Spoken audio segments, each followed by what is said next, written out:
Saya akan cerita versi Kiai ya. Kalau versi medis Anda lebih tahu. Kalau versi Kiai itu kematian itu dianggap hal yang sebetulnya ada versi Kiai ya. Semua orang tahu lah pasti mati itu.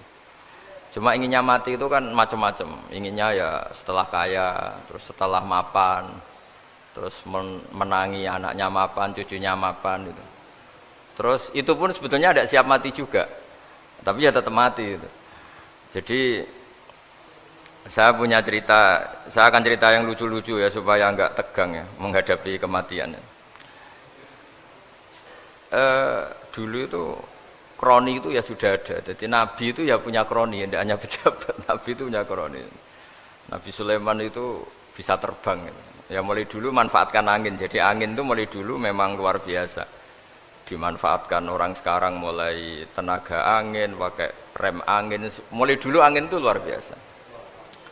Nah itu teman dekatnya Nabi Sulaiman tuh ya agak sopan tuh bilang gini, itu Pak Nabi itu kalau nanti ada malaikat Israel saya pinjam anginnya supaya tidak bisa ngejar saya katanya.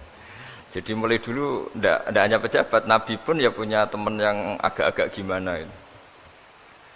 Suatu saat malaikat Israel disuruh nyabut orang, misalnya namanya siapa lah. Nanti saya sebut ada yang tepaan sama nanti tersinggung, ya semuanya siapa gitu.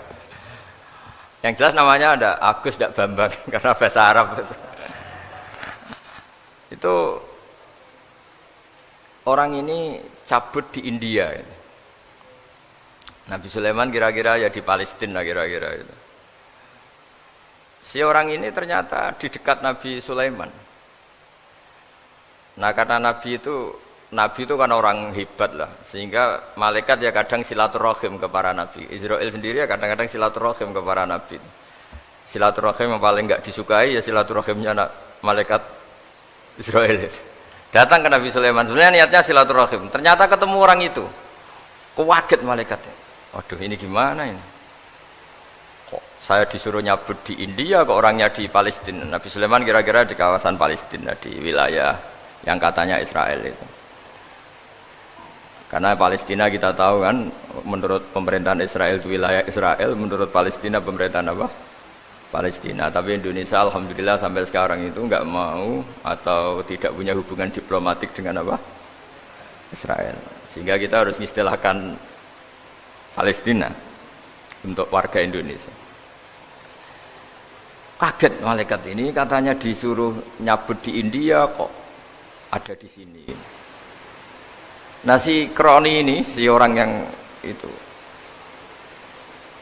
melihat malaikat Israel, entah kenapa kok dia bisa melihat itu, mungkin punya kekuatan tertentu karena dekat Nabi. Kaget dia, malaikat melihat dia karena janggal ya, disuruh nyabut di India ke orangnya di Palestina. Si orang ini melihat malaikat juga takut, malaikat itu punya hawa yang luar biasa. Akhirnya bilang ke Nabi Sulaiman, ya Nabi Allah tolong pinjemin saya angin untuk saat ini juga saya bisa terbang ke India. Dipinjemin sama Nabi Sulaiman. Akhirnya orang itu sampai ke India. Dikira angin itu sudah segala-galanya sampai India. Terus malaikat senyum, seneng dia. Wah ini sesuai protokol karena andai kan orang itu tetap di situ, malah malaikat gak berani ngambil karena prosedurnya harus ngambil di India. Jadi andai kan dia tetap diam di situ, sebenarnya malah gak masalah karena gak sesuai apa? Panduannya harus karena dia terbang di India, malaikat itu nyusul ya terus diambil karena sesuai apa? Saya sesuai perintah harus memang diambil di India. Nah, kemudian saya akan memang dipesenin untuk memperkuat apa ya, nakes, teman-teman semuanya lah pasien.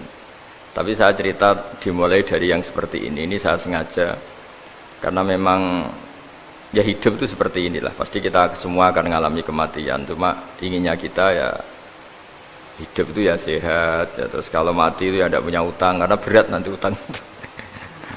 Saya tidak tahu fikihnya itu, kalau utang pribadi itu hisabnya berat, kalau utangnya lembaga itu gimana itu, dihitung salahnya direkturnya apa dihitung salah karyawan yang minta naik apa gaji. Saya tidak tahu kayak utangnya Indonesia itu yang disalahkan itu menterinya apa presidennya Apa yang selalu mengajukan gaji 13?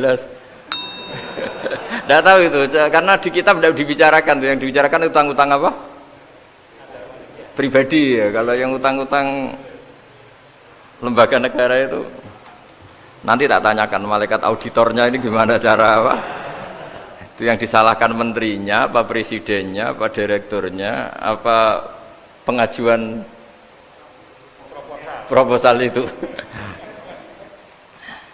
Nah singkat cerita itu kalau ngadepin kematian atau sebenarnya yang ngadepi kehidupan juga kita ini. Inna sholati wa nusuki wa mahyaya wa mamati lillahi rabbil alamin. Maka dalam satu ayat dikatakan laqad kunta fi ghaflatin min hadza fakashafna anka ghita'aka fabasarukal yauma hadid. Manusia ketika di dunia itu dianggap tidur. Tidur itu dengan tanda kutip itu bodoh. Bodoh itu tidak tahu. Fakashafna angka ghita'aka, nanti setelah kamu mati itu pinter. Tapi ketika Anda pinter sudah meninggal, sudah tidak bisa memperbaiki kesalahan-kesalahan kita. Nah kenapa kita dikatakan sekarang ini tidur? Karena kita ini sering menyaksikan sesuatu yang sebetulnya tidak ada hubungannya dengan kita. Tidak ada hubungannya dengan kebutuhan kita. Misalnya kita ngelamun, berkhayal, ingin hidup kaya raya, sejahtera, jabat, orang lain anak buah semua. Ternyata itu enggak penting ketika kita di akhirat. Yang penting adalah Anda meninggal dalam keadaan menghamba kepada Allah Subhanahu wa ta'ala. Saya berkali-kali ngaji, kalau saya berkali-kali bilang, andai kan hati kita nanti direkam Allah, nanti di akhirat sudah direkam, orientasi kita direkam nanti. Pak Agus misalnya ingin punya mobil, punya rumah mewah, punya apa, terus orientasinya gitu. Di depan Tuhan yang menyuruh kita, mensyariatkan kita, inginnya itu ya jadi hamba Allah terbaik, jadi kekasihnya Allah, jadi hamba yang bersujud, dari hamba yang bersedekah. Jadi ini kan tidak sambung, ada cita-cita versi Allah yang dianjurkan Allah, yaitu bercita-cita jadi hamba yang soleh, yang bermanfaat, yang memanfaati orang banyak. Kemudian ini ada cita-cita yang hadzun nafsi, ingin mapan, semua orang anak buah. Hal-hal seperti ini itu harus kita jaga, jangan sampai terjadi. Makanya di semua kitab, pertama mendahulukan bab niat-niat itu ya faman kana hijratuhu ilallah wa rasuli fa hijratuhu ilallah wa rasuli. Orang baik itu orang yang orientasinya itu menuju Allah Subhanahu wa ta'ala. Lalu yang kurang baik adalah orang yang orientasinya itu ya harta, perempuan, pokoknya inginnya itu hal-hal yang kepentingan dirinya sendiri. Nah lalu kenapa kita kadang tidak tahu? Ya tidak tahu itu karena tadi kita kalau tidak wiridan itu tidak punya efek samping kan. Tapi kalau kamu nggak punya uang kan terus lemes. Karena ngerti itu terus uang itu penting, wiridan tidak penting. Nah dari kesimpulan itu sebenarnya kita menjadi bodoh. Karena menjadi bodoh ketika Anda meninggal ternyata uang ini nggak penting, wiridan ini penting. Tapi tahu kita terlambat setelah kita meninggal. Nah di sini saya ingin mengingatkan apapun kondisi kita, yang jelas itu ingat selalu kepada Allah Subhanahu wa ta'ala. Caranya ingat gimana? Kata Nabi, kamu bayangkan musibah yang lebih ekstrim, kamu akan tahu yang kamu alami itu ahwanu wa aisar, yang kamu alami itu ringan sekali. Ringan seringan-ringannya. Saya beri contoh ya, kalau Anda belajar, kalau dalam bahasa pondok itu falak, mungkin kalau bahasa umum itu apalah, ilmu apa. Misalnya orang ahli meteor, ahli apalah, ahli perbintangan. Ketakutannya pasti benda langit ini jatuh kemudian menimpa bumi. Nanti kalau Anda ahli geologi itu takutnya bumi ini likuifaksi karena sumber daya alamnya sudah begitu dikeruk, dimanfaatkan. Nanti yang ahli teroris atau yang ahli ekstremis itu takutnya itu ada teroris. Yang ahli sosiologi takutnya Indonesia itu chaos. Kalau chaos ya saling bunuh, saling apa. Jadi semuanya ini ketakutan ini semuanya mengarah terhadap kematian.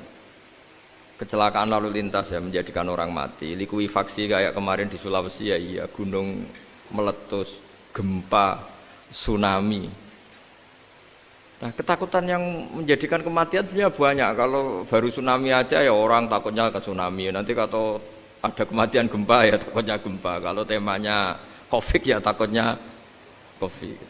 Terus kalau ada tetangga mati karena ngelindur ya baru gue ger nak turu hati-hati kok nak mati ngelindur. Jadi, nah masalahnya kan kita tidak tahu, nggak tahunya itu. Ya tadi takutnya COVID ternyata catatannya itu mati kecelakaan. Takutnya kecelakaan ternyata matinya itu ngelindur. Kan kita tidak pernah tahu. Dari tidak pernah tahu itu kemudian agama datang dengan anjuran, sudahlah kamu tawakal bahwa semua urusan kamu di tangan Allah Subhanahu wa taala. Inna sholati wa nusuki wa mahyaya wa mamati lillahi rabbil alamin la syarikalah. Yes, ibadah kita, sholat kita, hidup kita, mati kita semua di tangan Allah Subhanahu wa taala. Sehingga dengan berpikir begini ini melihat COVID itu ya kayak melihat potensi kematian yang lain, kayak karena gempa, likuifaksi, kecelakaan, karena ngelindur, karena macam-macam. Kenapa saya membuat atau menyarankan ya supaya orang berpikir demikian, supaya bersyukur bahwa kita ini dihimpit, disekelilingi penyebab kematian tadi. Kalau kita ahli meteorologi mungkin takutnya itu asteroid jatuh, terus kemudian meteor jatuh yang nggak habis digesek oleh sistem alam, terus macam-macam. Yang ahli gempa juga takutnya gempa, yang ahli tsunami takutnya tsunami, yang ahli sosial takutnya Indonesia chaos, kemudian saling bunuh, saling dan sebagainya dan sebagainya.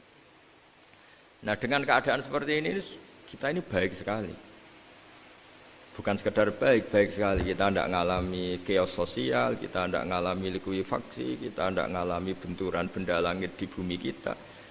Karena itu sekali terjadi, bukan 1-2 lagi, tapi habis seluruh Indonesia, mungkin seluruh dunia. Nah di sini cara Allah membuat kita selalu bersyukur bahwa hal-hal itu tidak terjadi. Jadi ada sebuah ayat yang Allah selalu mengingatkan, a'amintum man fis sama ayakhsifa bikumul ardo fa idza hiya tamur. Kamu boleh sekali-kali berpikir, bumi ini justru potensinya itu likuifaksi, potensinya itu hancur karena di bawah itu ada magma, ada minyak, ada macam-macam. Ini kan di bawah ini kan ngerongkong cara Jawa itu karena diambilin terus. Piro-piro diambil yaene ya ono masih bisa dipakai. Belum sistem bumi sendiri, wafil arti kita mutajawirat, bumi sendiri itu berupa lempengan-lempengan. Setiap saat itu potensinya geser, sekali geser ya jadi gempa itu. Terus belum benda langit yang potensinya juga jatuh, sekali jatuh ya habis kita. Jadi yang kita ini dikepung sekian potensi yang bisa menghancurkan kita. Tapi nyatanya, mulai Nabi Adam sampai sekarang itu ada kehidupan, ada khayal. Sing Joko ya kepengen payu rabi, mungkin sing wis payu rabi ya mbah kepengen mbah roh. Macam-macam lah. Tapi yang jelas itu wong dikepung kematian kok ya khayalnya masih tinggi gitu. Lah enggak pernah ngayal ya orang yang utang ditagih itu, gak kober ngayal. Soalnya wedine tanggal kredit itu. Tapi ini saya cerita supaya orang Indonesia itu ngerti lah bahwa yang ngepung kita itu tidak hanya COVID.